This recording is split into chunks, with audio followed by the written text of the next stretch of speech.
We bless your name, Jesus. We love you.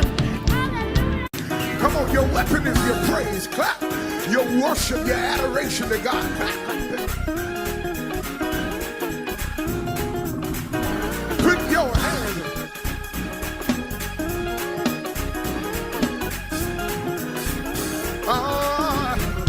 Everybody clap your hands.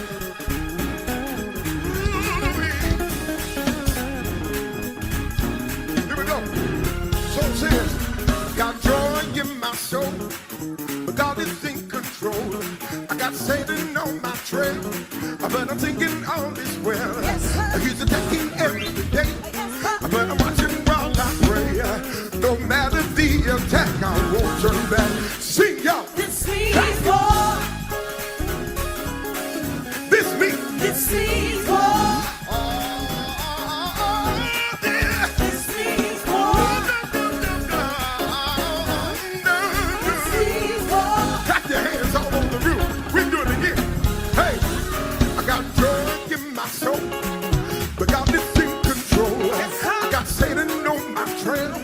But I'm singing all this well.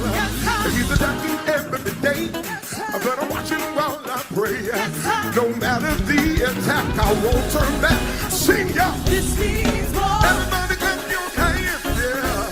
This means war. Hey. This means war. This means war. This means war. This means war. Clap your hands. Do it again. This means war.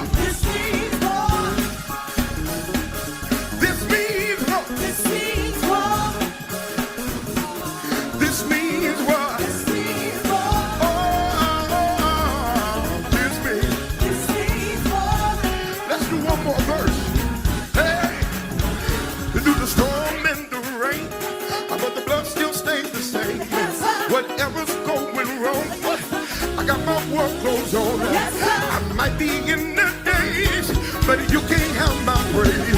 No matter the attack, I won't turn back. Sing, yeah, yes. This means what? Anybody in the room tonight? This means war.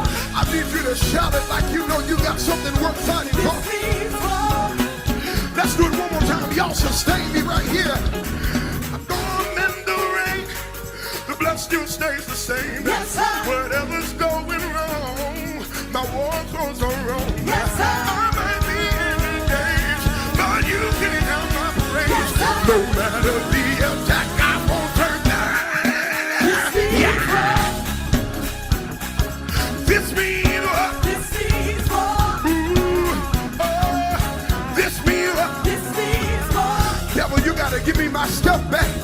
This means war. Say, I plead the blood. I plead the blood. Hey, I plead the blood. I plead the blood. Hey, I plead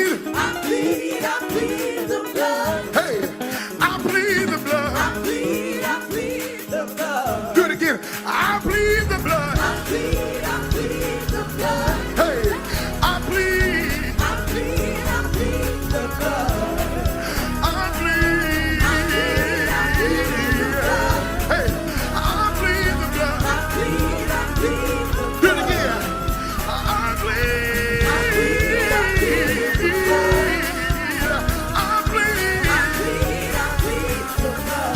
You can't have my family. What did I do? I plead. Put your hands on that. Everybody come here.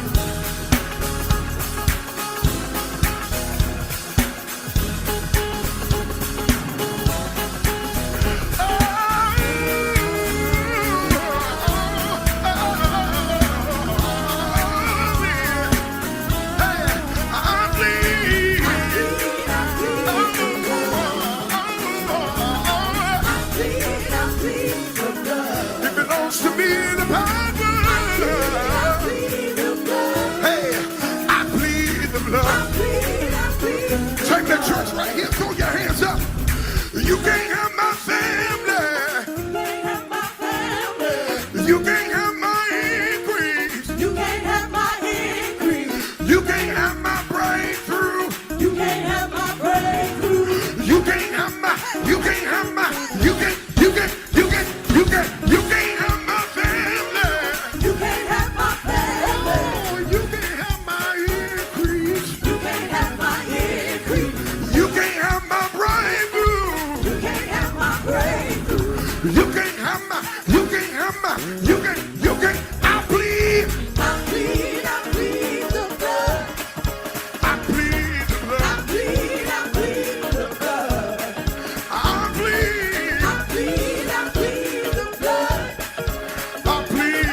blood.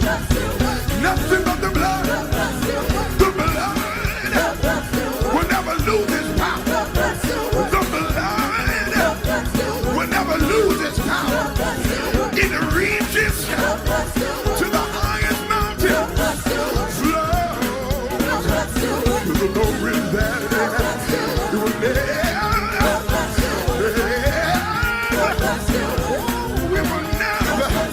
never lose its power. I was seeking it sin, but the blood delivered me. I was dirty, but the blood cleaned me. I was stinking in sin, but the blood did it. I was stinking in sin, but the blood did it. Wasn't fit to live, wasn't ready to die, but the blood cleaned my life. Tell me what can wash away my sin. Nothing but the blood of Jesus. Nothing but the blood of Jesus. Nothing but the blood of Jesus. The blood still works. Oh, the blood help me, my God. The blood still works. The blood still works. The blood still covers. And the blood still heals. The blood.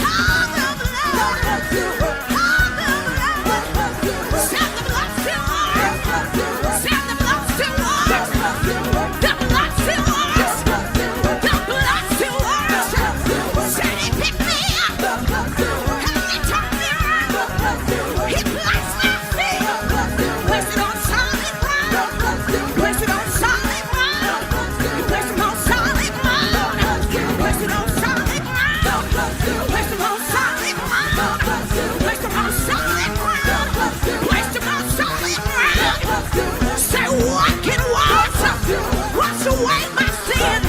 Nothing but the blood. Nothing but the blood.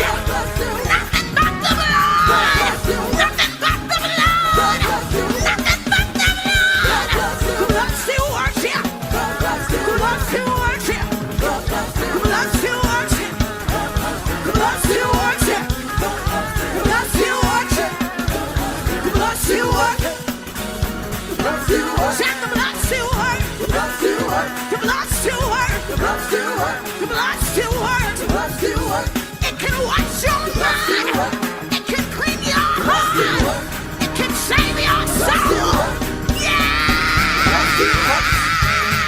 The blood still works. The blood still works. The blood still works. The blood still works. The blood still works. Said the blood still works. The blood still works. What can wash away?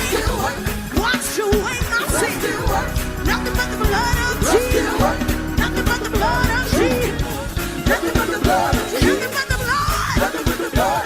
Nothing but the blood. Nothing but the blood. Nothing but the blood. Nothing but the blood. When he hung on the cross, he hung his head and died. Three days later, 3 days later, he rose. He rose. With no power in his hand. With no power in his hand. They hung him high. And they stretched him wide. They hung him there. And for us he died. The blood still works. The blood still works. The blood still works. The blood still works. The blood still works. The blood still works. The blood still works. The blood still works. The blood still works. The blood still works. The blood still works. The blood still works. He can wash you out. Wash you white as snow. Said nothing but the blood of Jesus. Said nothing but the blood of Jesus. Said nothing but the blood of Jesus. Said nothing but the blood of Jesus. Said nothing but the blood of Jesus. Said nothing but the blood of Jesus. Nothing but the blood of Jesus. Nothing but the blood of Jesus. Nothing but the blood of Jesus. It can heal your mind. It can save your soul. It can wash you white. Wash you white as snow. The blood of Jesus is all power. It's all knowing. Say the blood of Jesus. It will clean your heart. It will restore your soul. There's nothing there the blood can't do. Say nothing but the blood. Say nothing but the blood. G. Say G. Say Power in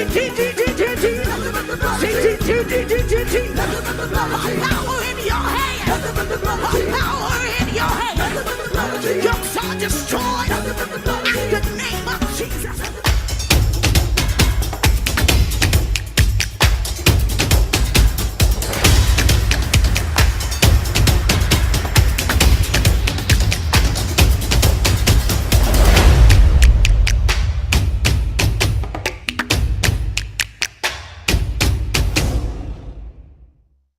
All right, bless the Lord, everyone. Great to see everybody tonight. God bless each and every one of you.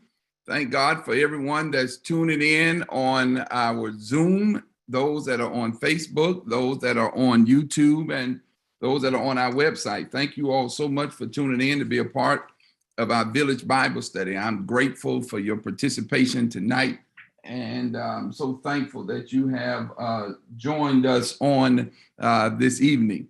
Pray that you have a wonderful day so far, that everything has gone as best as it could go. And whatever happened today, the good news is you survived it. You survived it. Whatever happened today, you survived it. So we got a lot of work to do tonight. So very minimum on the salutations tonight. And we're going to move, going to have prayer, and then we're going to move into part one. We're going to finish part one tonight. Real quickly, at least for the first 15 minutes. We'll finish up with part one, and then we'll move quickly into part two for the last 45 minutes. And hopefully we can get through part two on tonight. A lot of work to do. So let's get started. God, we thank you. God, we bless you. Thank you for all the wonderful things that you've done. Thank you, Creator God, for keeping us today, protecting us from danger seen and unseen, some stuff that could have happened that we didn't even see forming, that you protected us from it. Thank you for preserving our lives. Here we are, the middle of the week, and we're thankful, God, that we are making our way towards the end of the week and the end of another month. So we thank you, God, for your love, your kindness, and your grace and mercy.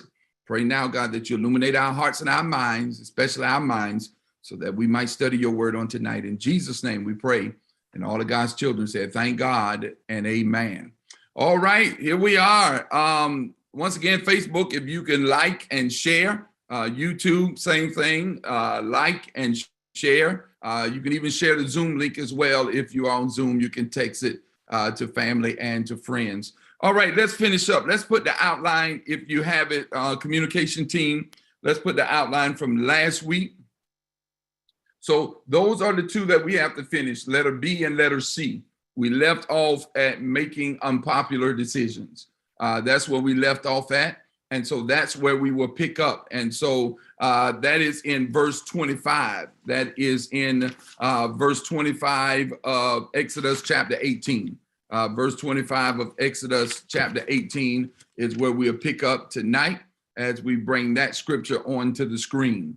And we'll begin right there. Exodus chapter 18, verse 25. Now Jethro, the priest of Midian and father-in-law of Moses, heard of everything God had done. Wait, okay, there it is, verse 25, I'm sorry. He chose capable men from all Israel and made them leaders of the people, officials over thousands, hundreds, fifties, and tens. So that's what Moses done. No, just stay right, verse 25. I'm sorry, stay right there, verse 25. So he chose capable men from all Israel, made them leaders of the people, officials over thousands, hundreds, fifties, and even tens. All right, so let's talk about making unpopular decisions. That, once again, brothers and sisters, is one of the challenges of leadership, is that every decision that you make as a leader will not be a popular decision. It is those moments that can cause you to end up in what I described as a few Sundays ago in the sermon. It can cause you to end up where Peter was, in a sunken place, because leadership is not all about glamour. It's not all about fame or popularity, about being liked. And I know that's hard to digest when we're in such a world that thrives off of approval ratings, a world that thrives off of not only approval ratings, but people's comments, be it social media, be it the comment box at work, be it an email. And so making unpopular decisions is not popular in leadership. It is really a challenge of leadership. And so Moses is confronted with that challenge because he has to choose leaders. And the selection process that was given to him from Jethro was not an easy one. And so it is definitely one of the difficulties of leadership, and you deciphering between good and bad advice, but then having to make unpopular decisions on who are you going to choose in order to delegate things to, so that they can become a leader in their own area. So choosing leaders is never easy. Choosing leaders is not popular because you always run the risk of someone feeling that they should have been chosen or they should have been included. And sometimes they sit in comparison and contrast as to why did they choose that person, or why did they get the promotion? I didn't get the promotion. Why did my supervisor choose them to lead this project or allow them to be in charge of that? And so being a leader is never easy, choosing leaders, or sometimes people feel left out or overlooked.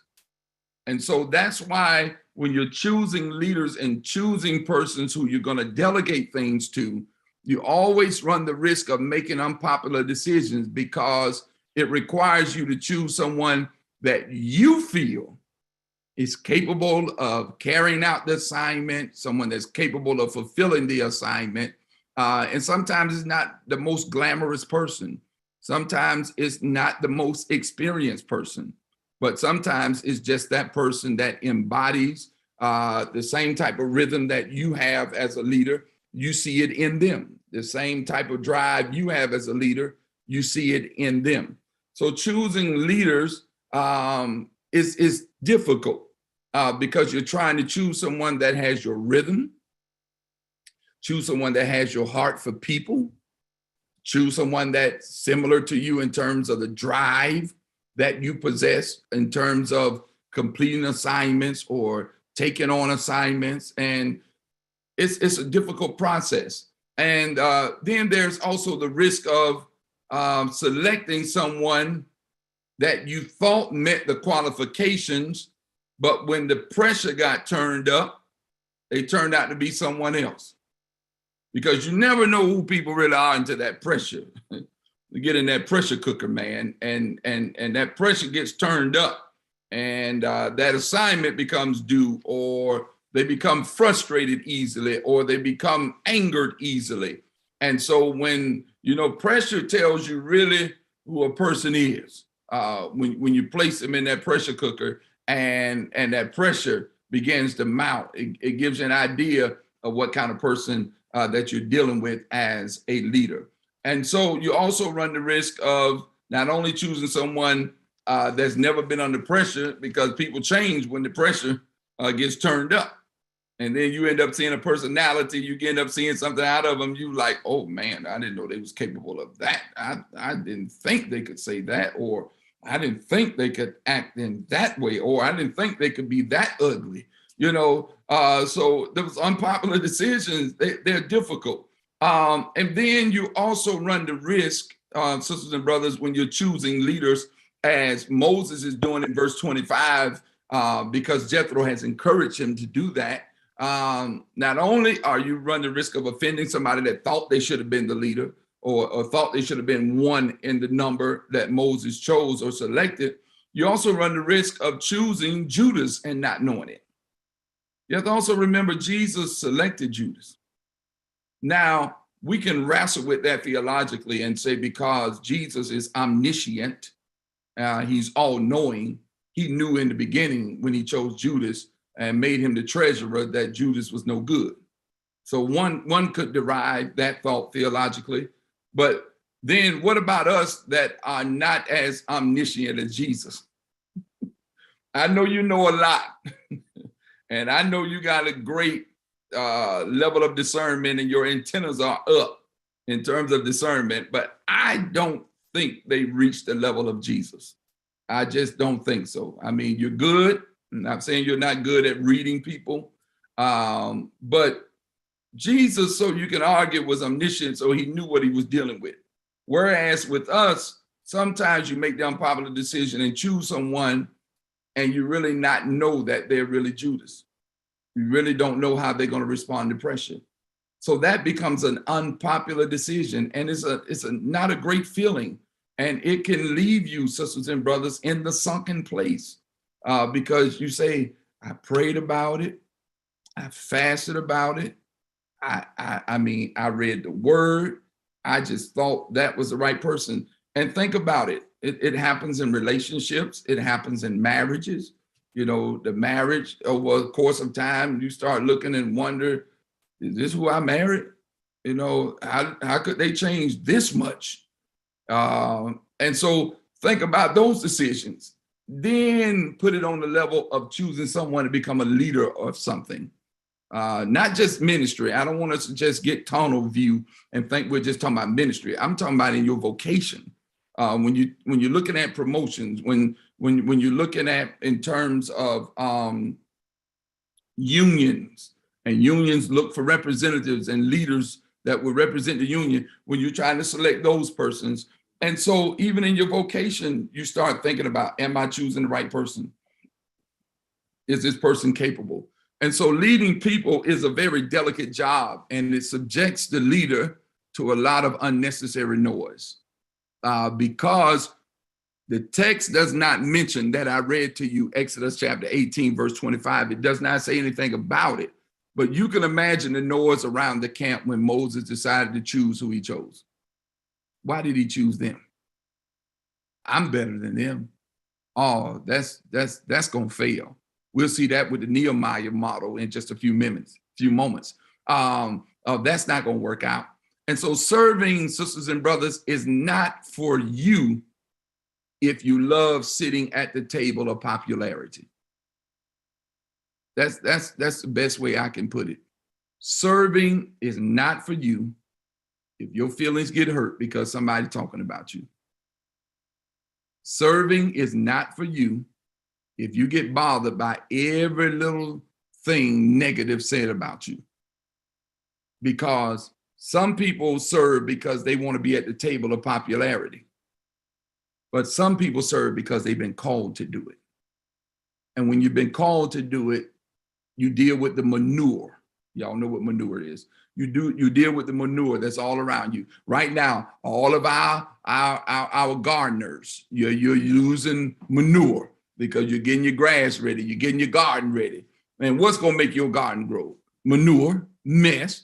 So that's really what you're putting in there. You're putting all the fertilizer, you're putting all that stuff around so that those flowers, because April showers bring what? May flowers. And so you're waiting on your May flowers to come. But think about what you put around them flowers in order for them flowers to grow. You put some manure, you put some fertilizer around it. And so sometimes in leadership, some manure has to be put around you. And you take it because serving is not for you if you love to sit at the table of popularity. You are going to make some unpopular decisions. It's one of the many and myriad of challenges of leadership you're going to make. So what I'm trying to really develop in you in this series is to realize every decision I make, everybody's not going to receive it. Everybody's not going to be excited about it. Case in point, I can only use myself. Don't use anybody else as an example. Only use myself. Think about COVID and some of the decisions that had to be made regarding COVID.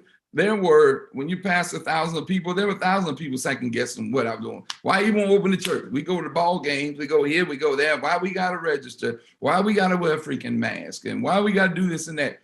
If I was to sit and listen to all of that, sisters and brothers, it will sit on you and take you to a sunken place. But you realize coming into this thing, and the greatest encouragement I had during COVID is nobody has ever written a book on how to lead in a pandemic. So I was like, man, this is good, because we ain't got nobody to say, well, so-and-so did it this way. Well, so-and-so said this is the way to do it. You ain't have none of that, because ain't nobody never had to lead in a pandemic.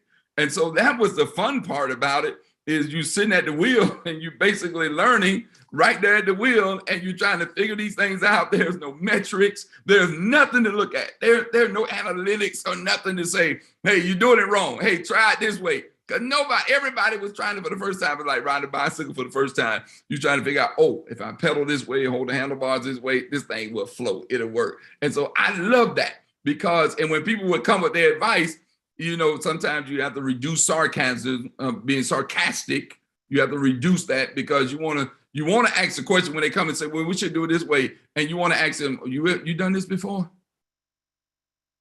And the answer is no, because they ain't never lived in COVID.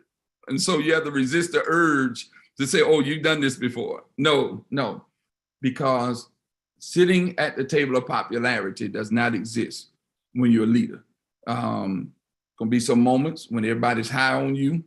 It's going to be some moments when everybody's just down in the dumps and low on you. And so you have to realize, I got to control the temperature. I cannot get too high, nor can I get too low. All right, I'm running out of time already. So let's go on to the last one. Let's look at verse 26, Exodus chapter 18, verse 26, and then we finish up with this part 1. All right, next verse, there it is. They served as judges for the people at all times. The difficult cases they brought to Moses, but the simple ones they decided themselves. That's good. They served as judges for the people at all times. The difficult cases they brought to Moses, but the simple ones they decided themselves. So we see boundaries here. Easy cases, you handle them. Hard cases, bring them to me. That's Moses talking. So what do we see here now about the difficulties or the challenges of leadership? We see that Moses implements unconventional methodologies. He implements unconventional methodologies. So he has a conversation with Jethro, which is actually in verses 13, 14, 15, and 16. So verses 13 through 16 of Exodus chapter 18 is the conversation. So you read that in your devotional time. It's a conversation that Moses and Jethro have with one another. And Moses listened as Jethro outlined the job responsibilities, the job description. And that's when Jethro pretty much said to Moses, what you're doing, man, is too much for you. It's too much for any one person to handle. So Moses decided to heed the wisdom of Jethro at that time. So he begins to put this whole unconventional, sisters and brothers, method to available. He makes it available, rather. So it was unconventional. Why? Because it was a new plan. That means it represented something the people were not accustomed to. So he was introducing something altogether new. And think about it. This adjustment that Moses made. He does not make it in the simple form. This is the Israelite judiciary that this man is completely overhauling. He's not just overhauling a department within a company. He's just not overhauling a little ministry. This man is rearranging the entire Israelite judiciary. So in our mind, he's rearranging Supreme Court, Appellate Court, State Court, Superior Court. He's taking all of that and he's completely rearranging the judiciary. That's big, man, because people struggle with change. That's one thing that COVID really highlighted. We don't like change. We talk about it, but we don't really like it. And so people struggle with change in general. And so Moses rearranges the entire judiciary. And the community, man, they were talking. They were like, man, what in the world is this man doing? He done appointed judges. We didn't sign up for this. Now he got all these judges and they do the small cases and they give him the bigger cases or the hard cases. They come to him in order to solve. Sisters and brothers, when that's one of the difficulties of leadership, is implementing unconventional methodologies. When you start doing stuff people ain't never done before, it's a challenge. It's a challenge for them to embrace. And what people, listen to me carefully tonight, what people do not embrace, they demonize. What people do not embrace, they demonize. They go on an all-out attack against it. And most times they go on an all-out attack against it because they don't understand it. They don't even understand what they demonizing. And what do you mean by demonizing, Reverend? Oh, that ain't gonna work. Oh, that ain't no good. That ain't gonna never work out. Oh, they crazy for thinking that's gonna happen. What's wrong with them? What they drinking? What they smoking? That ain't no way that can come to pass. And so people begin to demonize, and when they don't embrace it, they begin to demonize it. And of course, negativity spreads a whole lot quicker than positive things. And so they began to get support for what they don't like because it's change, and we resist change. Think about it in this context. Bed Bath & Beyond is closing. Somebody sat in there during COVID and did not want to go an unconventional route of online or something, or make the shift. And because they refused to make the shift, they're now filing for bankruptcy. And that's tender for me, because we have members of our congregation that work in corporate Bed Bath & Beyond. I would dare not share their name on something that's so public and something that's virtually live streaming. But they know who they are. They work for Bed Bath & Beyond. And now they are going down the process of being laid off or terminated or let go for good because of the bankruptcy that's been filed. Because somebody wanted to be popular, didn't want to be unpopular, and make the decision to shift. And what COVID did is COVID elucidated a whole lot, and it not only shed light, which is elucidation, but it also sped up a lot of closures. And so, sisters and brothers, when you start introducing unconventional stuff, now I don't like this guy, and I'm kind of dreading even calling his name in my Bible study, but Elon Musk is just out the box. The man is just off the hinges. But a lot of us got his investments. I know I got Tesla and all this other stuff in these charging stations, because all these cars are going to be electric by 2030, 2035. By the time R2 start driving, ain't going to be nothing but electric cars. And so I got stock in some of these electric chargers that y'all be seeing up and down the highway, people charging their Tesla or whatever electric car they driving. I'm making money off of them. Yeah, I'd be like, charge up, please, charge up. Go over there every chance you get. Let it run out of energy, whatever electricity, whatever it needs. Go over there and charge.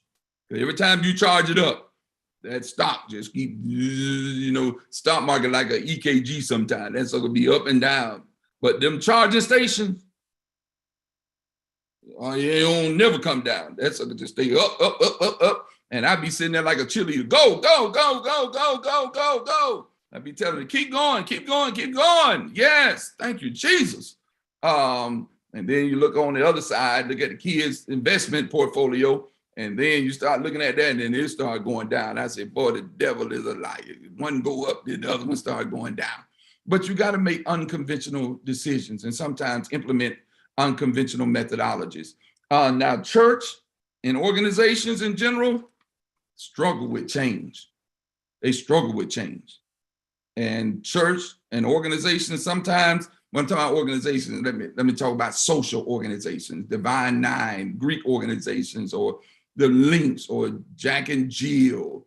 I'm talking about those kind of organizations. They don't like change.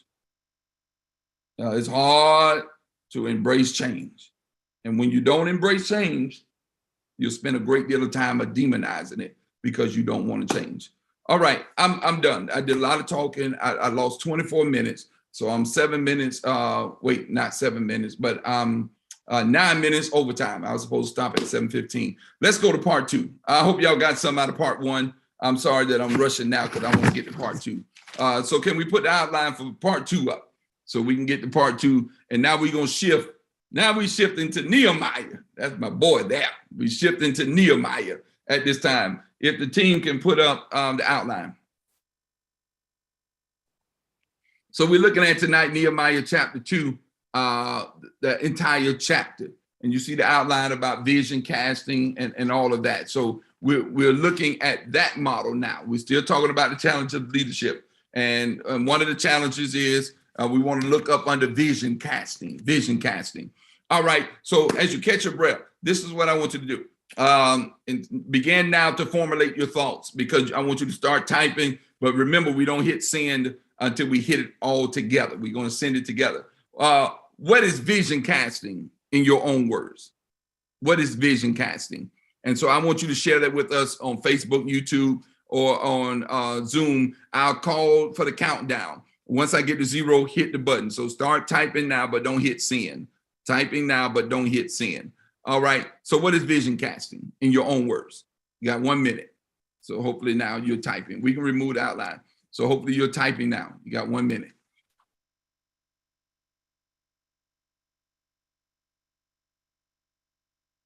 So the question is, what is vision casting? And we're going to hit send all together. Got about 45 seconds.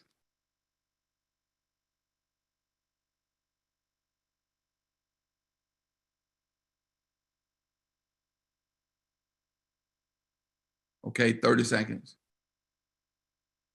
What is vision casting? We're going to hit send all together in about 20 seconds.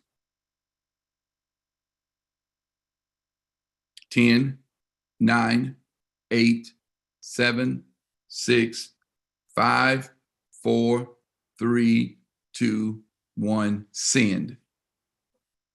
Beautiful, beautiful. Bringing necessary changes, mission and dream. When you receive vision from God, act on it. Vision for the future. I'm reading Zoom now, thinking of a future plan. Activating your vision for the future, creating an image, plan, or idea in the mind to manifest a physical outcome. Expressing ideas for the group department, all right? What I see as it is implemented to others. Something in your mind's eye, all right? Putting in the atmosphere, the plan, a model you would like to see come to fruition. Painting a picture in your mind of what the future looks like. Great. Let me look at social media communication, communicating vision in a clear manner. All right. We just got 2 or 3 over there. Okay. Great. Future dream. All right. Future thoughts, mission and dream. Okay. A dream from God. All right. Here's vision casting. Let me give that to you tonight. And vision casting is captured in the first 10 verses of Nehemiah chapter 2. That can really be described as vision casting. It's really, vision casting is a term used to effectively communicate a strategy to a group or organization of people by the designated leader. Vision casting is simply a term used to effectively communicate a strategy to an organization or group of people by the designated leader. So during vision casting, the leader usually shares what the future will look like. A lot of you all said that. The impact the vision will have on the masses, how the vision will be achieved. During vision casting, the leader usually outlines the objectives of the vision. So let me repeat. So during vision casting, the leader usually shares what the future looks like, the impact the vision will have on the masses, how the vision will be achieved, and the outlining the objectives of the vision. And so this is done, vision casting that is, in such a way that listeners can just about, some of you wrote this, see the vision themselves in their mind. So when you're doing vision casting, you're basically articulating the vision to a point they can basically see the end, although the end could be decades away. It could be years away. And so more than likely somebody at Bed Bath & Beyond didn't do any vision casting. They didn't look beyond COVID and how they would respond to COVID.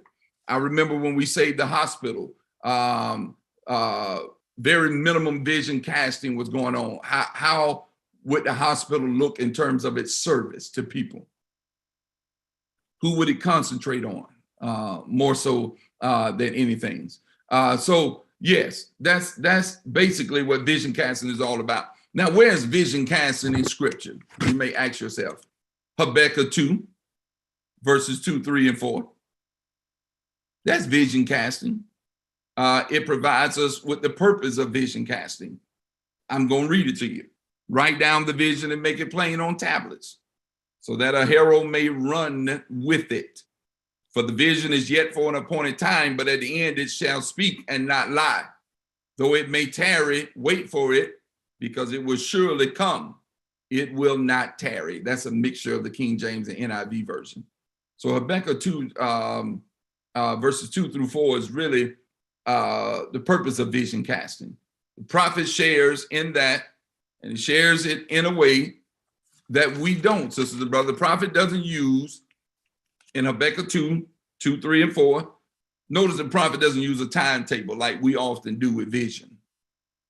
We put vision on a timetable. The prophet never does that. He says, wait for it, tarry, it shall. It will come to pass. He said, though it lingers, that's what Habakkuk says, it will come to pass. Rest assured, he says, it will certainly come. And so vision casting is not so much about timetable. Vision casting, and it's a challenge because you're trying to present something that may be altogether new to the people. And you're trying to really sell them on it. And everybody's not going to be sold on it. So I'm going to admit in this portion of the Bible study, I'm going to admit quite candidly some of the mistakes I made in casting the vision for the New St. James. Definitely one of the mistakes I made is I should have spent more time in devotion with Habakkuk, because I should have never put a timetable on it. And I have Dr. Marcus Cosby to thank really for that. And Wheeler Avenue Baptist Church in Houston is now in their new building. But Marcus Cosby, kind of cautioned me, don't put a timetable on it. He said, because what you see us building, I've been waiting almost 15 years for it to go up. And you want yours to go up in 5. It may not happen. Don't put a timetable on it. But remember what the prophet says, though it linger, it will certainly come to pass. And so that was error that I made in vision casting, that I really shouldn't have put a timetable on the vision, because it's pretending to be God, and I'm not God. I don't know when God's going to do what God's going to do. All I know is God says it will certainly come. God didn't say it's coming on this time, on this day. So let's put up verse 4 and 5 of Nehemiah chapter 2. Let's look at verse 4 and 5 of Nehemiah chapter 2.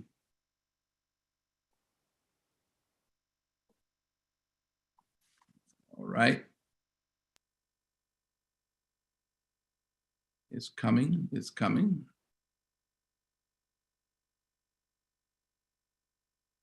There it is. The king said to me, what is it you want? Then I prayed to the God of heaven. Verse 5.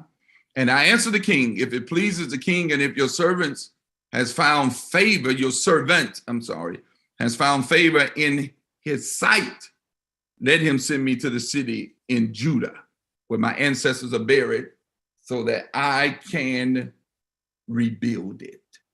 Thank you. Thank you. So we saw that vision casting could be one of the challenges of leadership. Let's look at the ability to convince others to see what you see. That's what Nehemiah is doing in verse 4 and 5. And that's definitely a challenge. You got to convince others to see what you see. And this is by far one of the hardest aspects of leadership as it relates to vision casting. By nature, we are what? Visual learners, more so than we are audio learners. We like to see stuff before we believe it. That's why online shopping has reached a whole new peak, because it allows us to see everything we're about to buy. And now it's not only in department stores, it's grocery stores. People get Instacart, whatever y'all call it. I wish, y'all remember my story. I bagged groceries from 15 years old all the way through college. So y'all would have put me out of business because I wouldn't have been able to bag groceries. Well, I guess I would have, because somebody got to go bag it up and get it ready to be delivered. I probably would have made more money now that I think about it. Yeah, I would have. So now we buy groceries online. And that used to be a no-no, because you like to go to the store and you like to feel it, especially the fruit. You want to see the fruit you're getting. You want to kind of touch it to see if that peach or if that apple, if it's rotten in a certain area or not. You kind of like to put your hands on it. But now with COVID, you don't want to touch nothing now. and certainly now, if you were never washing your fruit, you washing your fruit now, because you don't know how many hands done touch that fruit before it reaches you. My wife takes an apple when I'm eating an apple sometimes, and she cutting it up. She takes an apple and washes it with soap and water. And I'm the kind, I don't cut the skin or whatever you call it. Y'all may not call it skin. I eat all the apple. I don't just cut the out. When I grew up, you ate the whole thing. You just bit it. But now they all unique. They cut the daggone skin off of it. It might not be called skin. Y'all put in the chat whatever it's called. But I eat all that. But now after COVID, no, cut it off. I just cut it off. I don't know who done touched this stuff. And I don't know if the soap and water done got it off. Somebody called it the peel or something. But I used to eat the peel and all of that stuff. Now I get the banana and I make sure I peel the banana, go wash my hand, then I eat the banana. But COVID done changed all of that. But we like seeing stuff. That's what I'm trying to tell you. So the king knew something was wrong with Nehemiah. You remember he asked him in verse 4, y'all just saw that. He said, man, what's wrong with you? You ain't never looked like this. Because Nehemiah's countenance was totally different than it has ever been. And this was actually, let me highlight this from an exegetical perspective. This was dangerous on Nehemiah's part because his countenance and the way that he looked could have jeopardized his position. Because the king don't want nobody around him looking like they sad or like their best friend done died, because the king wants energy around them. And so Nehemiah looking like that could have possibly caused him to lose a job, or could have also caused him to lose his life, because the king could interpret Nehemiah's countenance as him not being thoroughly pleased with the king. So the king could have read his countenance as his displeasure and could have offed him right there, could have killed him right there. So that was dangerous on Nehemiah's part. But without mentioning Jerusalem, I want y'all to see what Nehemiah did. Read that later. I'm telling you, Nehemiah is loaded with so much, man. And in chapter 2, verse 5, he never mentions Jerusalem by name. I want you to look at all translations. He only talks about Judah. Nehemiah was able to convince the king by not mentioning Jerusalem by name that this was a good idea. How was he able to do so? Because of the amount of intel that he had gathered from being in the king's house, from being in the king's palace, the amount of wisdom that he had gained from being so close. He knew the words to speak to the king that would make the king compassionate towards him, and also convince the king that this was a great idea. What am I saying in layman's terms? What I'm saying to you is Nehemiah knew the context. He knew the culture. Nehemiah knew the climate. It's hard to get people to see what you see when you have not taken the time to assess the context and to assess the culture and to learn the culture and to learn the context. Many leaders make that very big mistake by trying to go in and change something they know nothing about. When they go in to change stuff that they know nothing about, they end up failing miserably. Dr. John Green, who's preached at St. James, I call him Uncle John Green, who is now general officer in the AME church, general officer of mission now, Dr. John Frank Green. when I went to St. James and he called me, he says, nephew, he was the dean at that time of Turner Seminary. He said, nephew, congratulations. Let me just give you this bit of advice because you are my nephew. He said, nephew, don't pastor that church in a hurry. Take your time. You're going to be there a while. What he was saying to me is, you don't try to drive a luxury vehicle, that's what I'm calling St. James, like you driving a Pinto. You drive it differently. Some of y'all gonna get that when you go to bed. You drive it carefully. You don't drive that in a hurry. Why? Why would he make such a statement? Because many pastors go into churches and change stuff that they haven't even learned anything about. Dr. Thomas Leon Betts, my professor, one of my mentors, my professor of AME history and AME polity. And don't take this the wrong way, but he would teach us in our polity course, he would say, if you go into a context and a dog is on a leash, the dog is on a leash for a reason. If you take him off or her off, they may bite your behind. Leave them where they are.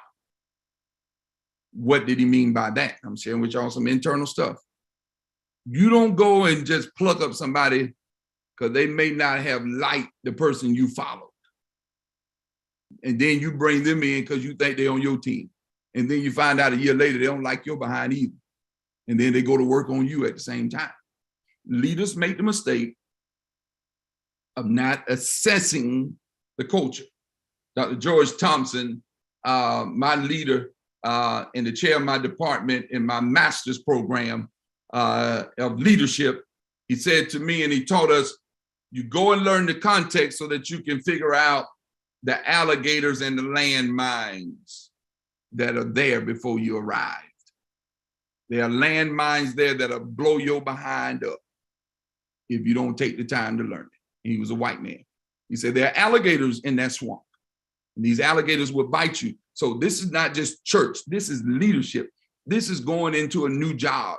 If you're going in there as a new supervisor and you go in there and you say, I remember they used to talk about me, so I'm gonna get rid of them this is my first day. I'm gonna demote them and then I'm gonna raise my friend up. And then you bring your friend into a culture that they've never been in before, and you don't even know it.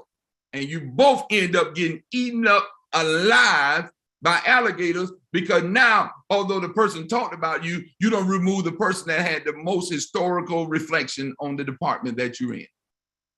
They had what you're saying, Slaughter? They had all the institutional knowledge. And now you alienated them. And so now alligators are over here. They could have told you, don't make a move too quick over there because there's an alligator, he will bite you. Or don't run over there because like in the military, there's a landmine out there. And that thing will blow up if you step on the wrong thing. And so before you try to convince others, notice also that Nehemiah does. So in Nehemiah assessed culture. He knew not to mention Jerusalem. He knew to mention a generality. So he mentioned Judah. He knew not to mention certain punchlines or words around the king. He knew how to get the king to buy in to what he was trying to do. But he also, remember this in verse 4, and when the king said, why you look like this? Nehemiah answered. And then in verse 5, Nehemiah said, after he talked to God. Let's bring that verse back up, communication team. Nehemiah chapter 2, I believe it's verse 5. I believe it's verse 5. Can y'all bring that up?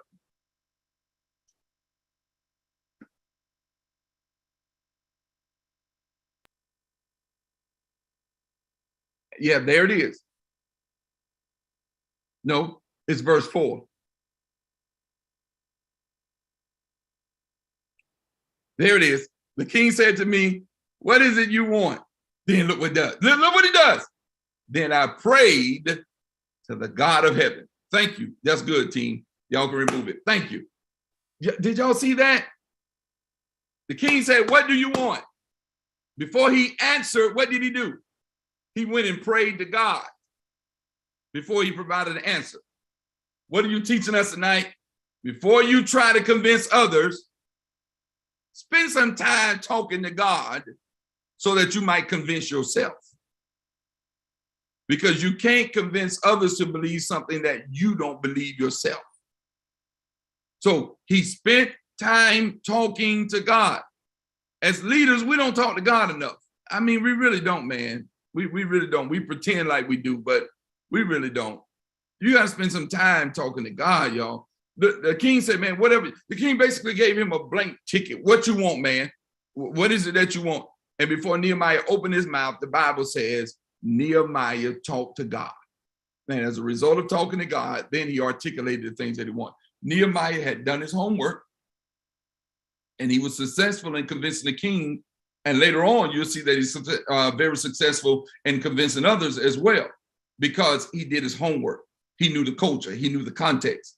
See, we had a class in seminary, ministry in context. And ministry in context taught us that one thing may work in a certain context. Let me say it like this. One thing may work in St. James, Newark, that will not work at St. Paul, Macon, where I came from. Because you're dealing with vastly cultural differences. First of all, you're dealing with the Northeast versus the South. So you're already dealing with a cultural difference. So I could not come here and bring things that work in Macon to Newark. I had to learn Newark. I had to learn New Jersey. I had to learn the tri-state of New Jersey, New York, Connecticut. We got members come as far as Connecticut, by the way. Members in New York that come here, the St. James. Members at South, all the way down to South Jersey, close to Philadelphia. So I had to figure out, what is this context? So you got to take some time to study where you are in the area that you're trying to impact. In this area of the Northeast, it's corporate worlds, it's stock market, is Wall Street, is pharmaceutical heaven, because every pharmaceutical on the planet is here somewhere. And so you had to study, okay, what kind of people am I trying to attract? What kind of people are we trying to bring in? And then on top of that, you can't just look at suburban, you got to look at inner city. So you got to have some kind of hood antennas so that the people in the hood won't see you as a bunch of bourgeoisies that cannot relate to them because you done made it up and now you done moved out. It's like the Jeffersons moving on up. Yeah, no, you got to spend some time doing your homework. So you can't convince others of what you see if you don't know the context. That's why I'm always apprehensive about people that's coming to tell you what you ought to be doing, and they never spent time studying the context. So ministry in context would teach us that what one church does don't mean you're going to be able to do it over here. What's the best example? Shake Shack and Chick-fil-A next door to each other. Where's that at? Up in Wayne, New Jersey. In Wayne, New Jersey, a Shake Shack and Chick-fil-A are next door to each other. They both sell chicken. They both sell French fries. They both sell good lemonade. And both of them got lines out the door. Shake Shack ain't mad at Chick-fil-A. Chick-fil-A ain't mad at Shake Shack. Shake Shack said they may beat us Monday through Saturday, but we're going to beat them on Sunday because they ain't open. And people going to want some chicken on Sunday. So we'll be right next door to them. And when people come to get some chicken, they're going to come right in Shake Shack. Man, you don't see them in there fighting. But churches ain't learned that. I'm going to leave that alone. All right, let me go to the next one. So that's a challenge in leadership, the ability to convince others to see what you see. Another challenge in leadership is the ability to articulate a plan. If we can bring verse 6 up, Nehemiah chapter 2, verse 6. The ability to articulate a plan. That's a challenge. Then the king, with the queen sitting beside him, asked me, how long will your journey take? And Nehemiah, when you coming back? It pleased the king to send me. So I set a time. All right, thank you. Clearly, I'm not going to get done tonight. It's already 7:50, my God. So verse 6, it does not mention the entire details of the plan, but we all can conclude what? That Nehemiah was thoroughly prepared to share the plan in detail all the way down to the timetable. The king said, with the queen sitting there, man, how long this thing gonna take that you got in your mind to go down here and do in Judah? And Nehemiah was able to provide a timetable. That verse proves to us what? That Nehemiah thought about this thing. He thought about this plan through and through and was able to articulate the plan with keen forethought. It's like I asked R2 tomorrow, he's going with me, it's take your child to work day. It's take your child to work day. So y'all know I wear many hats.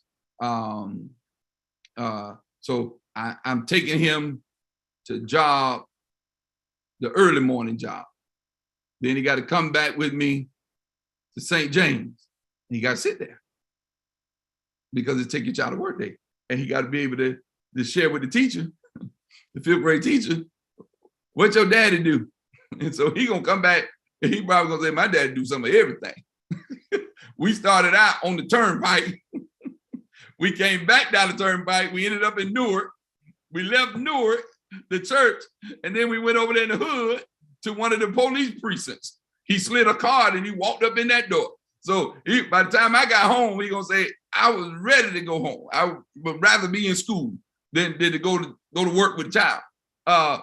But he'll be able to articulate. I asked him, I said, all right, this is how your daddy day starts. First of all, we on the road at 7 in the morning.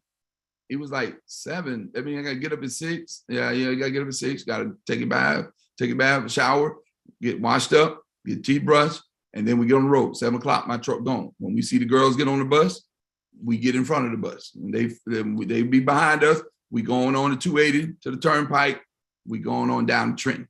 I say, but you tell me where you want to eat at. I said, because daddy don't go nowhere hungry. So we gonna eat before we go to work.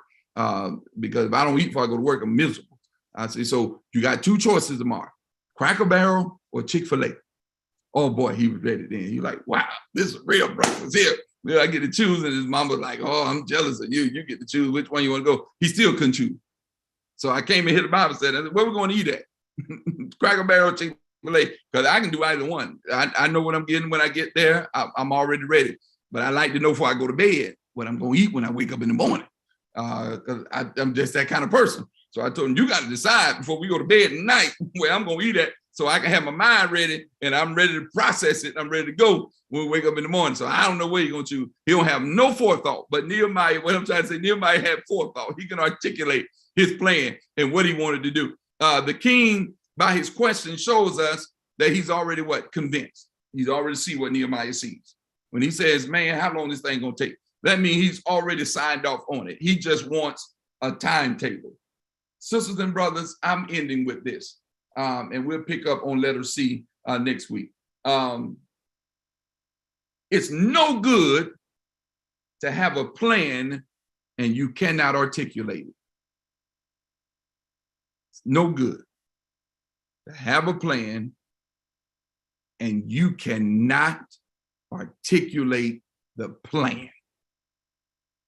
Nehemiah executes it with precision because he was able to articulate the plan. Now, I don't say anything about, when I was talking about the culture and the climate and the context, about being present. See, people wonder, a lot of pastors ask me, why you go to that church every day when it's open? You got staff there. You don't have to go to that office. They'll call me sometime. They'll be like, Slaughter, I don't do the cigar stuff. A lot of preachers smoke cigars now. I say, no, I'm not putting nothing in my body. I'm not inhaling nothing. I'm not smoking nothing. I'm not doing none of that. I ain't never smoked. I ain't going to start now. Don't care if it's a cigar. I don't care what you call it. I just won't have it. And I got a whole nother story about that, but I ain't gonna share it on here, about smoking in general. But they were like, why you at that church? Because, you know, it's FaceTime. So preachers, we FaceTime each other also. So they FaceTime, man, you're always in that freaking office. Get out that office, man. Been there 12 years. You've been there long enough. You ain't got to go there. I say, I like to smell where I work at. I like to be in the epic center of the context in which I work in. And if I'm pastoring it by the phone, then I'm not there to absorb what the people are absorbing. And then I like messing with my staff. You know, they work differently when I'm there. So I like to be there for that purpose too, because they work a little bit different when passing around. And then let me tell you something about St. James. That phone rang all freaking day. I ain't never seen a church people call every day, all day, every hour. That phone rings at least, I would say Allison feels about 10 to 20 calls an hour at that church. And I be trying to figure out what they calling for. Everything on the website, everything in the e-blast, everything is sent out. But sometimes I think people calling just to see if we working. You know, sometimes I tell the staff that. I say, you never know. They may be calling just to make sure you're here. Call right at 9 o'clock. I'm sitting in there 8:30 sometimes, 8 o'clock, phone ring at 9, I won't answer. Sit there and let it ring. I'm here. Brother Sneed is sitting at the desk, 8 o'clock, 8:15, 8:30 in the morning. Brother Sam Sneed already down there. It's mind-blowing how many times people can call the church. I'm telling y'all, it's funny to me. It makes me laugh. And so thinking about that, I'm ending now. And I almost let the whole day go. Today is, they call it Administrative Assistants Day or Administrative Professionals Day. And I was at work today. I usually don't try to go by on Wednesday because my evenings are occupied with Bible study and other things. And even when I ain't there, still having to patch me through with phone calls and folks still texting and all of that stuff. Only time I get rest is when I turn that phone off, and I turn it off every night. Otherwise, it's constant. So we're going to talk about that later too. Leaders, the challenge of leadership is creating boundaries. That's difficult too, but we'll get there. But I was saying today is Administrative Professionals Day. And I didn't tell Allison happy Administrative Professionals Day while I was there. And so she's on here tonight. And so as we're ending, if you all in the comment section can wish her a happy Administrative Day, because y'all won't believe what that woman has to deal with. Now, she really should only have to deal with me, but that's not how it works. She has to deal with everybody.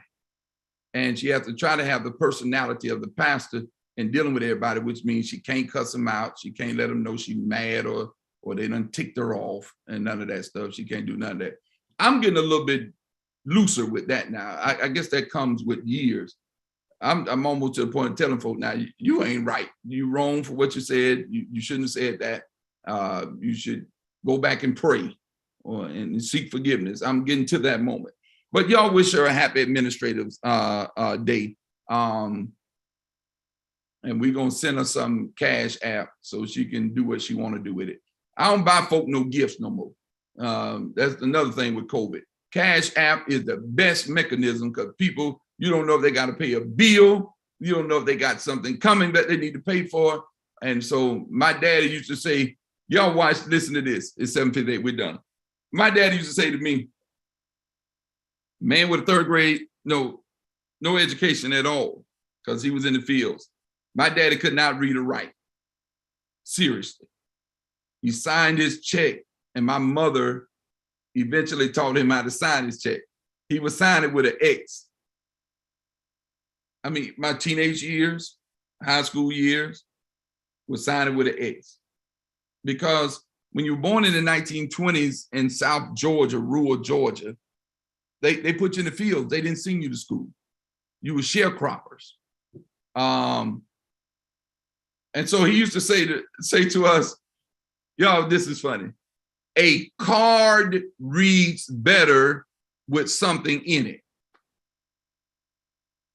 And it didn't dawn on me Daddy couldn't read, but he can count.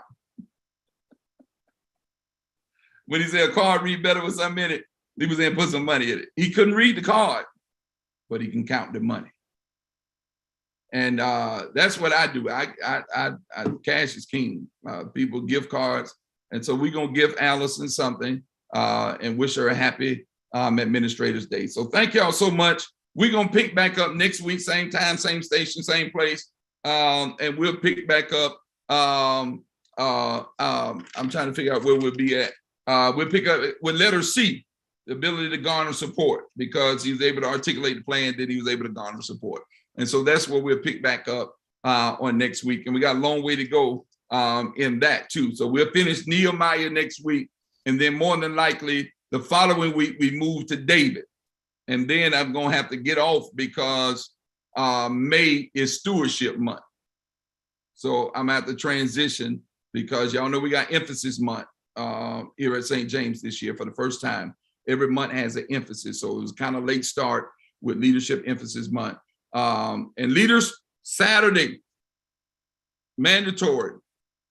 Set this thing a whole, since what, January, and I know people still have stuff to do. And it's on Zoom, but all the leaders have to be in leadership training. Dr. Douglas Poe will be our facilitator. Man knows leadership. He's going to use his book to lead us. And then Sunday, I will preach 9 a.m. And then Sunday at 11 a.m., all the leaders at both campuses, 9 and 11, will stand in front of the congregation, will share your name and the ministry that you lead.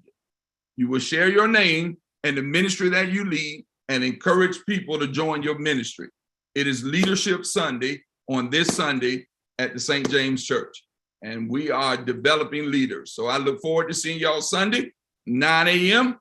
and 11 a.m. But I got to see you Saturday at 10 a.m. Allison will send the reminder Zoom link again tomorrow for our leadership training to all of our ministry leaders on tomorrow. Now, class leaders, all of you don't have to come up on Sunday. Just the leaders of the class leader ministry, which is Brother Gerald Pratt and Sister Marsha Jeter. Those are the only two that have come up at 9 a.m. and 11 a.m. Y'all have a good night. Love y'all. Thank y'all so much for tuning in tonight. And I'll see y'all again on Sunday. I miss y'all this Sunday. I preached at Pastor Doug Williams' 12th anniversary. Had a wonderful time. They was in church about 2.5 hours. And I said, boy, look at here. I said, now next year you invite me. I'm going to preach my 9 and 11. And then I'll come see you after, since y'all still going to be here anyway. Because I don't like missing St. James at all. But if I'm going to sit here 2 hours, I could have preached. St. James was out at 11:55. Reverend Keisha Spencer was done a great job. And she was out of there at 11:55. I looked at y'all. I was in the pulpit looking at y'all and worshiping with them. I said, Lord have mercy. I could have been leaving that, coming over here. But anyway, the Lord worked it all out. And so I'll see y'all. Have a great night. Love y'all with the joy of Jesus. May the Lord be with you tonight and may the Lord keep you. Have a great night. Love y'all.